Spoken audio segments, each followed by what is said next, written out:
অদৃশ্য জলদস্যু লিখেছেন অনিল ভৌমিক।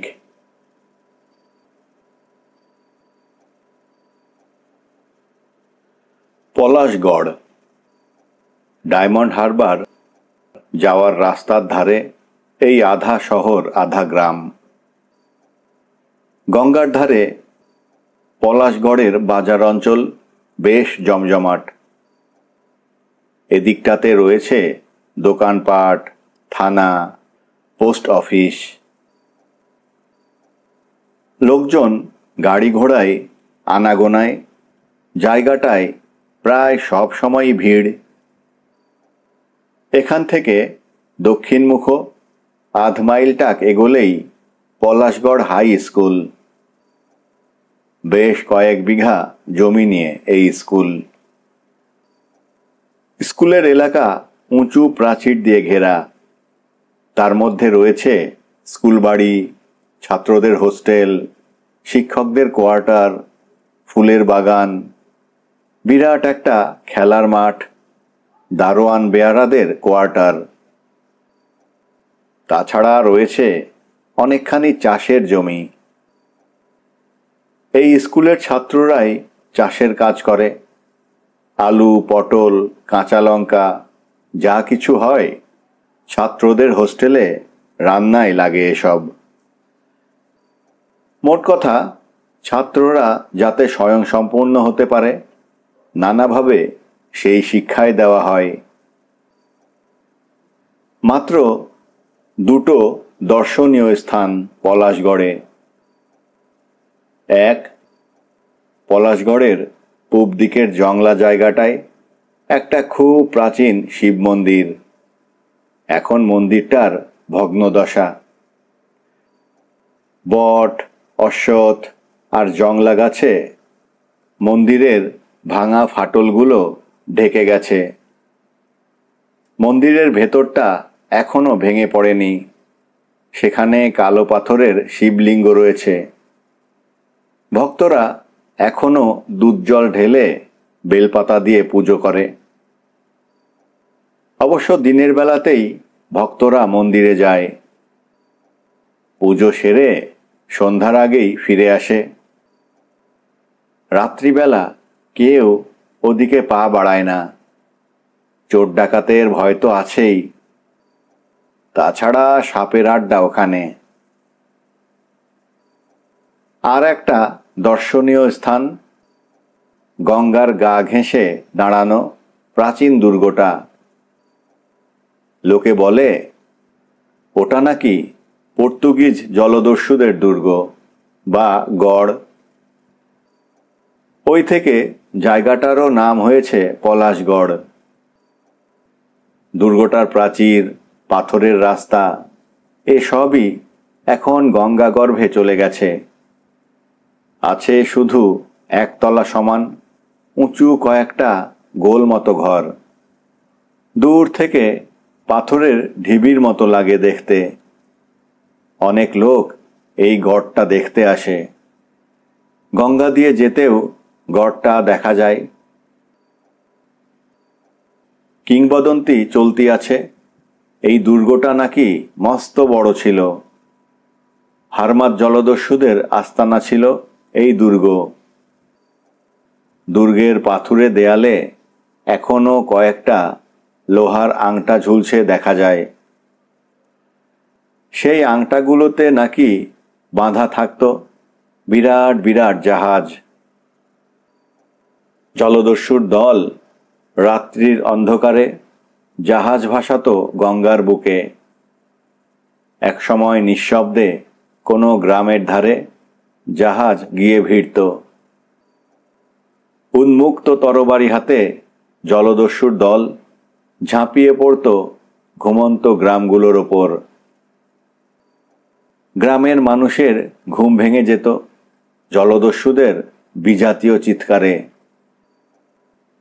দরজা খুলে পালাবার জন্যে উঠোনে পা দিয়েই দেখত ইয়া দশাশয় চেহারার হারমাদ। খোলা তলোয়ার হাতে দাঁড়িয়ে আছে উঠোনে। পালানো অসম্ভব। কেউ তাদের বাধা দেবার কথা ভাবতেও পারত না। যে বাধা দিতে যেত তারই মুন্ডু কাটা পড়ত। জলদস্যুরা কখনো কখনো ঘরবাড়িতে আগুন দিত, আবার কখনো কখনো শুধু লুটপাট করে চলে যেত। যে কাজটা তারা সবাই করত সেটা হলো কৃতদাস সংগ্রহ করা। গ্রামের মানুষদের ধরে জাহাজে নিয়ে তুলত, তারপর পাড়ি দিত ইউরোপের দিকে। জাহাজের খোলের মধ্যে শেকল বাঁধা অবস্থায় পশুর মতো দিন কাটত এইসব বন্দি মানুষদের। ইউরোপের দাস ব্যবসার বাজারে নিয়ে গিয়ে তাদের বিক্রি করা হতো। এমনই একদল হারমাদের আস্তানা ছিল এই পলাশগড়ের দুর্গটি। এই দুর্গে তারা নাকি লুট করা মালপত্র, ধনভাণ্ডার সবই লুকিয়ে রাখত। অনেকের বিশ্বাস সেই সঞ্চিত গুপ্ত ধনভাণ্ডার এখনো আছে দুর্গটার নিচে, খুঁড়লেই পাওয়া যাবে। তবে এটা চলতি গল্পই, কেউ খুঁড়ে দেখতে যায়নি কখনো। কিন্তু না খুঁড়েও জয়ন্ত পেয়েছিল একটা তলোয়ারের খাপ, সেই গল্পই বলি। জয়ন্ত চ্যাটার্জি মাত্র মাস দুয়েক হলো পলাশগড় স্কুলে ফিজিক্যাল ট্রেনিংয়ের শিক্ষক হয়ে এসেছে। জয়ন্ত খেলাধুলোই বরাবরই চৌকস ছিল। কি ফুটবলে কি ক্রিকেটে জয়ন্ত ছিল সমান পারদর্শী। তাছাড়া ফিজিক্যাল ট্রেনিংয়েও সে প্রথম শ্রেণীতে উত্তীর্ণ হয়েছিল। খেলাধুলো ছাড়াও সাঁতারে, রাইফেল শুটিংয়ে, গাড়ি ড্রাইভ করতে সে ছিল ওস্তাদ। এখানে এসে জয়ন্তর দিনগুলো মন্দ কাটছিল না। ছেলেদের প্যারেড করানো, নানা ধরনের খেলা শেখানো, বিকেলে খেলাধুলো, তারপর ছেলেদের নিয়ে বেড়াতে যাওয়া, ভালোই লাগে জয়ন্তর। জয়ন্তর খুব ভালো লাগতো হারমাদ জলদস্যুদের ভাঙা দুর্গটা। এদিকটাতেই সে বেশি বেড়াতে আসতো। কথায় কথায় জয়ন্ত একদিন স্কুলের ছেলেদের বলেছিল এইখানে সে সাঁতরে গঙ্গা পার হবে। ছেলেরা সেই থেকে দিন গুনছে, কবে জয়ন্ত স্যার সাঁতরে গঙ্গা পার হবেন। ছেলেরা প্রায়ই জিজ্ঞেস করে, কবে গঙ্গা পার হবেন স্যার? জয়ন্ত হাসে, বলে, হব রে হব। এই মাস দুয়েকের মধ্যেই ছেলেরা জয়ন্ত স্যারকে ভালোবেসে ফেলেছে। ওরা খেলার মাঠে দেখেছে জয়ন্ত স্যার কি সুন্দর ফুটবল খেলে, প্যারেড করায়, নতুন নতুন কত রকমের খেলা শেখায়। ছেলেদের মুখে মুখে জয়ন্ত স্যারের নাম। সেদিন শনিবার, হাফ ছুটির আনন্দে ছাত্ররা মশগুল। হঠাৎ ছাত্রদের মুখে মুখে খবর রটে গেল, জয়ন্ত স্যার আজকে সাঁতরে গঙ্গা পার হবেন। ছাত্রদের মধ্যে প্রচণ্ড উত্তেজনা। কতক্ষণে ছুটির ঘন্টা পড়বে, কতক্ষণেই বা গঙ্গার ধারে ছুটবে সবাই। অবশেষে ছুটির ঘন্টা বাজল। হুড় মুড় করে সবাই ক্লাস ছেড়ে বেরিয়েই ছুটল ভাঙা দুর্গটার দিকে। কিছুক্ষণের মধ্যেই ছাত্রদের কোলাহলে গঙ্গার ধার মুখর হয়ে উঠল। সবাই অধীর আগ্রহে অপেক্ষা করছে জয়ন্ত স্যারের জন্য। কিছুক্ষণ কাটল, তারপরই দেখা গেল জয়ন্ত স্যার আসছেন, পরনে সাঁতারের পোশাক। সবাই আনন্দে হই হই করে উঠল। জয়ন্ত স্যারের সঙ্গে আরও কয়েকজন স্যারও এসেছিলেন। শোনা গেল একটু পরে হেড স্যার বিমলবাবুও আসবেন। জয়ন্ত হাসতে হাসতে ছাত্রদের মধ্যে দিয়ে পথ করে নদীর ধারে এসে দাঁড়ালো। অন্যান্য মাস্টার মশাইরাও এসে দাঁড়ালেন। জয়ন্ত ছাত্রদের লক্ষ্য করে বলল, কেউ একেবারে নদীর ধারে এসে দাঁড়াবে না, ওপরের পাড় থেকে দেখবে। যেসব ছাত্ররা উৎসাহের চোটে নদীর ধারে এসে দাঁড়িয়েছিল তারা উঁচু পাড়ে গিয়ে দাঁড়ালো। নদীর ধারে পূর্ব ব্যবস্থা মতো একটা দিশি ডিঙি বাঁধা ছিল। জয়ন্ত ডিঙিটাতে গিয়ে উঠল। ছাত্রদের দিকে তাকিয়ে বলল, আমি ওপার থেকে সাঁতরে এখানে আসব। তারপর জয়ন্তের নির্দেশ মতো মাঝি নৌকো খুলে দিল। ডিঙিটা মুহূর্তে পাক খেয়ে স্রোতের টানে গিয়ে পড়ল। মাঝিটা পাকা হাতে স্রোতের টান সামলে ওপারের দিকে নৌকো বাইতে লাগল। জয়ন্তই এই ডিঙির ব্যবস্থা করেছিল। ওপার থেকে সাঁতরে আসার সময় ডিঙিটাও সঙ্গে সঙ্গে আসবে। বিপদ আপদের কথা কিছু তো বলা যায় না।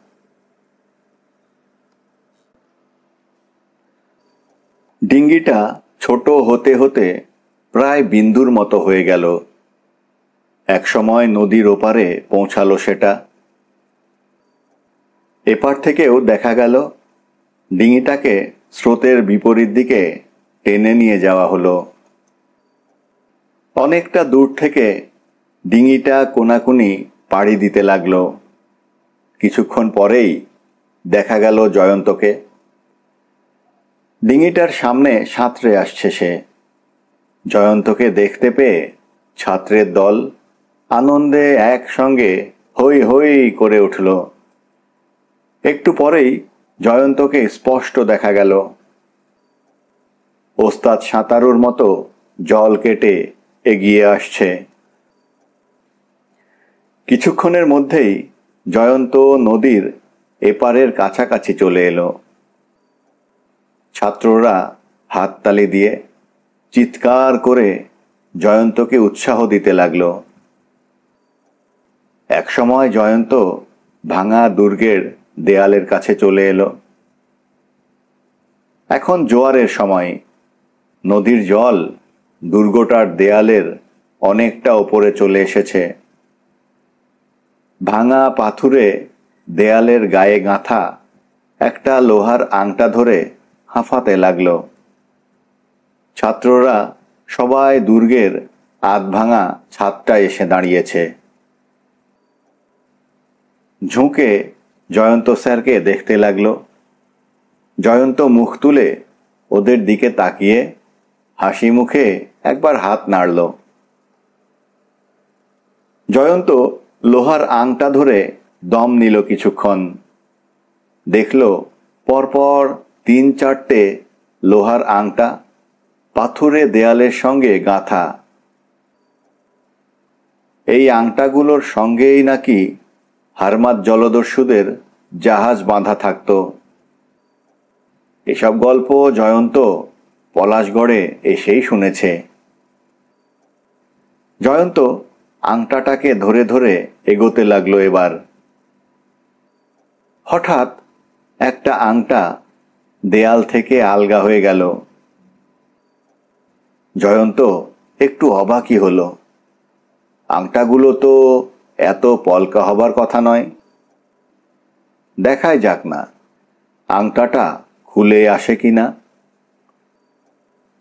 জয়ন্ত গায়ের জোরে একটা হ্যাঁচকা টান দিতেই আংটাটা হুড়মুড় করে খুলে এলো। টুকরো পাথর ধুলোবালি গড়িয়ে জলে পড়ল। লম্বাটে একটা গর্ত দেখা গেল। দুটো মসৃণ কালো রঙের পাথর পাশাপাশি বসানো। অনেকটা বেদির মতো মনে হলো। সাপের বাসা কিনা কে জানে। জয়ন্ত সরে আসতে গিয়ে দেখল সেই কালো পাথর দুটোর মাঝখানে লম্বাটে ধরনের কি একটা জিনিস যেন আটকে আছে। ও লোভ সামলাতে পারল না। দেখাই যাক না জিনিসটা কি। ভালো করে দেখলেই বুঝল তলোয়ারের খাপের মতো কি যেন একটা। উৎসাহে ওর মনটা নেচে উঠল। ও খাপটা ধরে টানতে লাগলো। বলা যায় না, হয়তো ভেতরে তলোয়ারও আছে। আরো কিছু ধুলো পাথর পড়ল। তলোয়ারের খাপটা অনেকখানি আলগা হয়ে গেছে। আরো কয়েকটা টান দিতেই খাপটা পুরোপুরি বেরিয়ে এলো। জয়ন্ত দেখে হতাশ হলো। শুধু একটা খাপ, তলোয়ার নেই। যাকগে তলোয়ার, সুন্দর একটা খাপ তো পাওয়া গেছে। ধুলো ময়লায় খাপের গায়ের নকশাগুলো ঢাকা পড়ে গেছে। তবু জয়ন্ত দেখেই বুঝল খুব সুন্দর লতা পাতা এঁকে খাপটার ওপর মিনে করা হয়েছে। খাপটা বেশ বড়, শেষের দিকে বাঁকানো। জয়ন্ত ভেবে অবাক হলো, কত বড় শরীর হলে তবে কোমরে এত বড় তলোয়ার ঝোলানো যায়।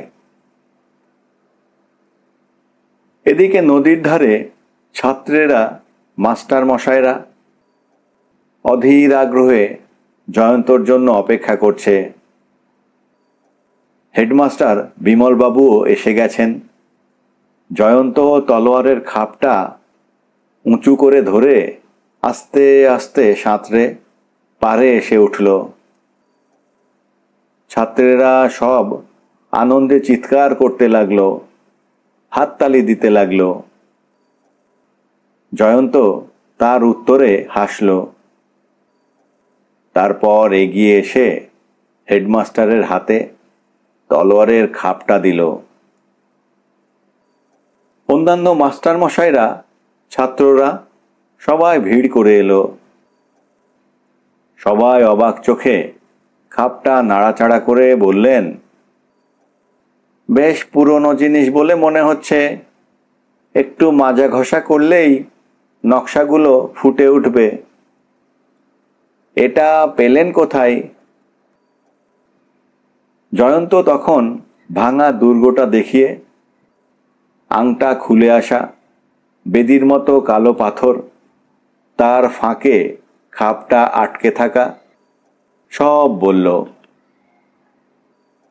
বিমলবাবু দেখে বললেন, লোকে যে বলে এই ভাঙা দুর্গে পর্তুগিজ জলদস্যুদের গুপ্তধন আছে, কথাটা তাহলে খুব মিথ্যে নয় দেখছি।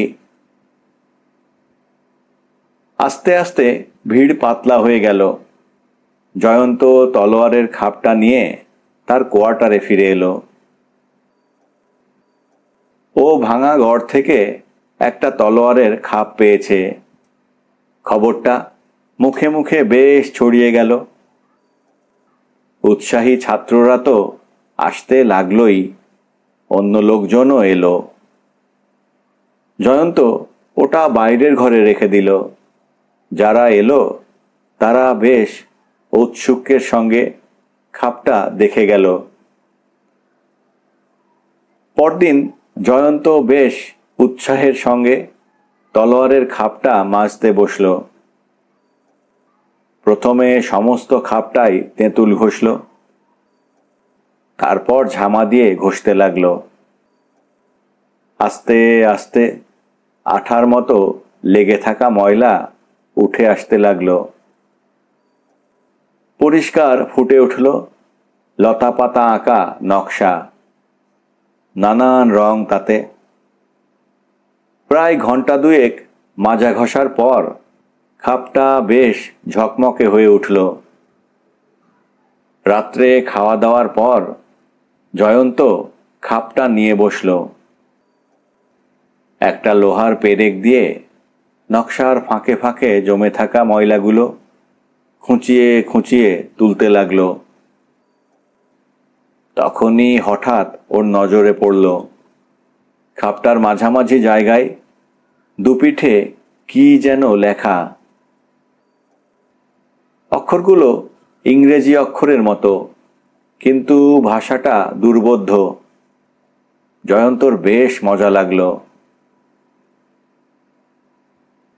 জয়ন্ত জোরে জোরে পড়তে লাগলো, আজভিন হো মেন মেনিনো একুইতে ভেনাহা কলহার প্যারাক মে দেশ ফরচুনা নো কম্পারার এ নোভেন্দার এ এম তো দোসস নিগোসিসস এমেক মে এন মেডার। হঠাৎ ঘরের মধ্যে একটা তীব্র নীল আলো চমকে উঠল, যেন বিদ্যুৎ চমকালো। জয়ন্ত একটু অবাক হলো। জানালা দিয়ে মুখ বাড়িয়ে দেখল আকাশ পরিষ্কার, তারা ফুটে আছে। তবে এই আলো কোত্থেকে এলো? জয়ন্ত জানালা থেকে ফিরে এসে বিছানায় বসল। আবার লেখাগুলো পড়তে লাগলো। পড়া হয়ে গেল। দেখল সব শেষে আঁকা বাঁকা অক্ষরে লেখা গঞ্জালো। হঠাৎ জয়ন্তর মনে হলো কে যেন ওর পেছনে বিছানার ওপাশে দাঁড়িয়ে আছে। জয়ন্ত প্রথমে এই ভাবনাটা ভুলতে চাইল। আবার পেরেক দিয়ে খুঁটে খুঁটে ময়লা তুলতে লাগলো, কিন্তু না, সত্যিই কেউ দাঁড়িয়ে আছে, একদম ঠিক। জয়ন্ত মুখ তুলে তাকালো। ওর সমস্ত শরীরটা নাড়া খেলো। জয়ন্ত চমকে উঠল। সত্যিই তো, একটা মোটা দশাশই চেহারার লোক ওর বিছানার ওপাশে দাঁড়িয়ে আছে। সারা মুখে কালো দাড়ি গোঁফ, গায়ে বিচিত্র পোশাক। অনেকটা ইতিহাস বইতে ভাস্কো ডা গামার যেমন ছবি থাকে, তেমনি ঢোলা হাতা, কালো রঙের জোব্বা, তাতে সোনালি জরির কাজ করা, কোমরে বেল্ট, তাতে একটা খোলা তলোয়ার ঝুলছে, পায়ে প্রায় হাঁটু অবধি ফিতে বাঁধা চামড়ার বুট, মাথায় বাঁকানো টুপি। লোকটা জয়ন্তর দিকে তাকিয়ে মিটিমিটি হাসছে। জয়ন্ত বিস্ময়ে হতবাক। নিজের চোখকে বিশ্বাস করতে পারল না সে।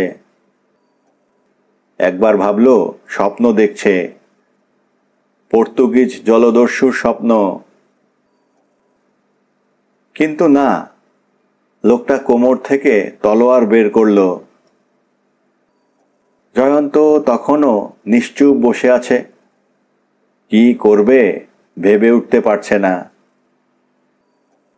লোকটা তলোয়ারের ডগাটা এগিয়ে জয়ন্তর থুতনিতে লাগিয়ে একটু চাপ দিল।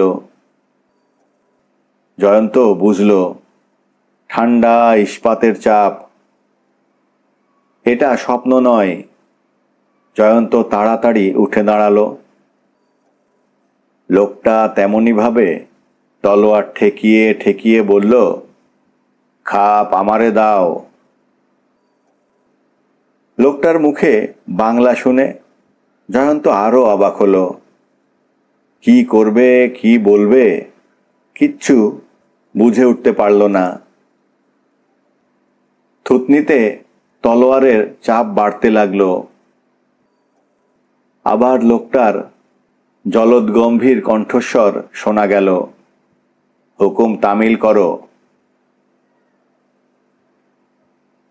জয়ন্ত তাড়াতাড়ি তলোয়ারের খাপটা নিয়ে এগিয়ে দিল। লোকটা গোফদাড়ির ফাঁকে হাসল। হাতের তলোয়ারটা খাপে ভরে কোমরের বেল্টে আটকে রাখল। জয়ন্ত ভয়ে ভয়ে জিজ্ঞেস করল, আপনি কে? লোকটার চোখ দুটো জ্বলে উঠল। তলোয়ারের খাপে এইমাত্র আমার নাম পড়িলে ভুলিয়া গিয়াছ? জয়ন্তর মনে পড়ল বাঁকা অক্ষরে লেখা গঞ্জালো। বলল, ও গঞ্জালো। লোকটা ঘর কাঁপিয়ে হেসে উঠল। হ্যাঁ, Gonzalo, the great pirate. Jayanta বলল, তার মানে জলদস্যু? লোকটা আবার হেসে উঠল। হ্যাঁ, তোমরা বাংলাতে আমাদের জলদস্যু বলো, আমাদের হারমাদ বলো। জয়ন্ত এতক্ষণে একটু সাহস পেল। বলল, কিন্তু আপনি এখানে এলেন কেন? এবার গঞ্জালো আরামের ভঙ্গিতে দাড়িতে হাত বুলোল। বলল, মন্ত্র কাহাকে বলে জানো? হ্যাঁ, জানি। এই তলোয়ারের খাপের ওপরে মন্ত্র লিখা আছে, যে ইহা পড়িবে সে আমারে দেখিতে পাইবে। তুমি এইমাত্র সেই মন্ত্র পড়িয়াছ। জয়ন্ত এবার বুঝতে পারল তলোয়ারের খাপের গায়ে যা লেখা ছিল ও বেশ জোরে জোরে সে সব পড়েছিল।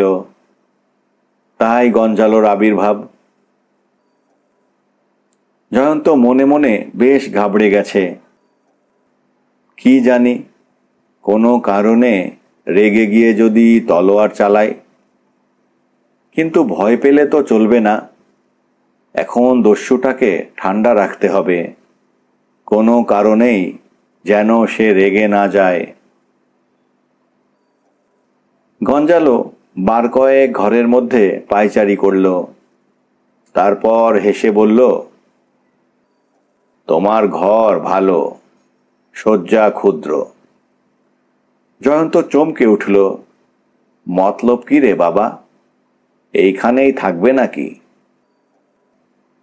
গঞ্জালো হঠাৎ পায়চারি থামিয়ে দুহাতের তালু ঘষতে ঘষতে বলল, বড় ক্ষুধা পাইয়াছে, খাদ্য লইয়া আইস। জয়ন্ত বিপদ গুনল। সর্বনাশ, এই রাত্রিরে খাবার পাবে কোথায় সে? তার নিজের খাওয়া তো হয়ে গিয়েছে। ও তাড়াতাড়ি খেয়ে নেয়। রাধুনী হরির মা কাছাকাছি একটা গ্রামে থাকে। বিকেল বিকেল রান্না শেষ করে দিয়ে বাড়ি চলে যায়। জয়ন্ত ভাত তরকারি ঠান্ডা হবার আগেই খেয়ে নেয়। কিন্তু এ তো মহা ঝামেলায় পড়া গেল। ও এখন খাবার জোগাড় করে কোত্থেকে? জয়ন্তর মাথায় একটা বুদ্ধি খেলে গেল। গঞ্জালো নিশ্চয়ই পর্তুগিজ, ভাত ডাল নিশ্চয়ই খায় না। ও বলল, কিন্তু আপনি তো ভাত ডাল খান না। গঞ্জালো হেসে উঠল। বলল, বাংলা বলতে পারি, ভাত ডাল খাইতে পারি না। ও বাবা, আজকে তো রেহাই নেই। বাংলা কথা বলে, ভাত ডাল খায়, এ আবার কেমন পর্তুগিজ? জয়ন্ত পড়ল উভয় সংকটে। গঞ্জালোকেও চটানো যাবে না, আবার খাবারই বা জোগাড় করে কোত্থেকে? একমাত্র উপায় ছাত্রদের হোস্টেলের রান্নাঘর থেকে খাবার চুরি করা। 9:30টার সময় ছাত্রেরা রাতের খাওয়া খায়। হাতে সময় মাত্র আধ ঘন্টা। এর মধ্যে নিঃশব্দে সকলের অগোচরে চুরি সারতে হবে। ধরা পড়লে তো অপমানের এক শেষ। কিন্তু ওদিকে যে গঞ্জালোর তলোয়ার, বাঁচতে তো হবে, আগে তো প্রাণ, তারপর তো মান। গঞ্জালোর অসহিষ্ণু কণ্ঠস্বর শোনা গেল, আমার খাদ্যের কি হইবে? তলোয়ারের হাতলে হাত রাখল সে। জয়ন্ত ভীত স্বরে বলে উঠল, যাচ্ছি যাচ্ছি, দেখি কি করা যায়। জয়ন্ত বেরিয়ে এলো কোয়ার্টার থেকে। মাথায় দুশ্চিন্তা, কি করে খাবার জোগাড় হবে।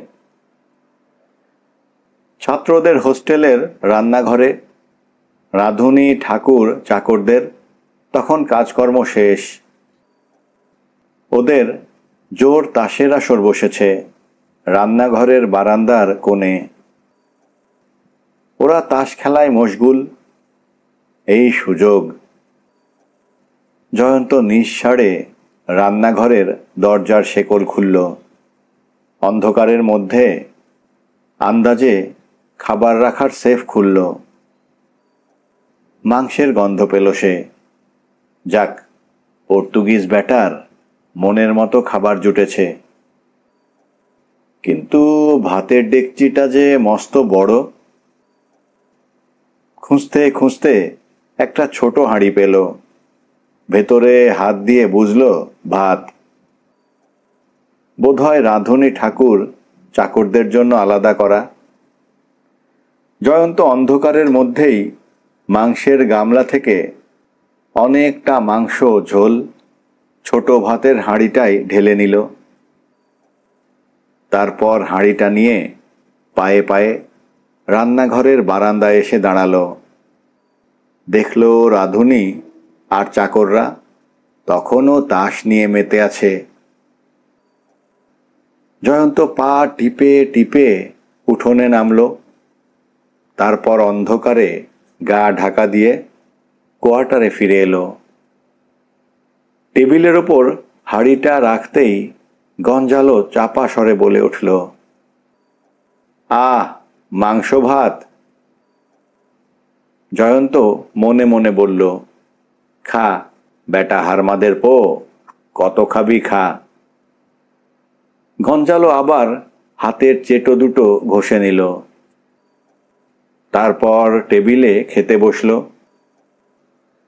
থালা গ্লাসের বালাই নেই। হাঁড়ি থেকেই হাত দিয়ে তুলে তুলে ভাত খেতে লাগলো। এক সময় ধরা গলায় বলল, পানি। জয়ন্ত কুঁজো থেকে গ্লাসে জল ঢালতে গেল। গঞ্জালো বলে উঠল, ওইটা লইয়া আইসো। জয়ন্ত কুঁজোটা এনে ওর হাতে দিল। গঞ্জালো কুঁজোটা মুখের কাছে ধরে ঢক ঢক করে আধ কুঁজো জল খেয়ে নিল। তারপর আবার গোগ্রাসে ভাত গিলতে লাগলো। কিছুক্ষণের মধ্যেই হাঁড়ি সাফ। কুঁজো থেকে জল খেয়ে তৃপ্তির ঢেকুর তুলল। গঞ্জেলোর চোখে মুখে খুশির ভাব ফুটে উঠেছে। হেসে বলল, ধন্যবাদ বাবু। জয়ন্ত মনে মনে ওর মুন্ডপাত করতে লাগলো। গঞ্জালো কুঁজোর জলেই হাত মুখ ধুয়ে বিছানায় বসল।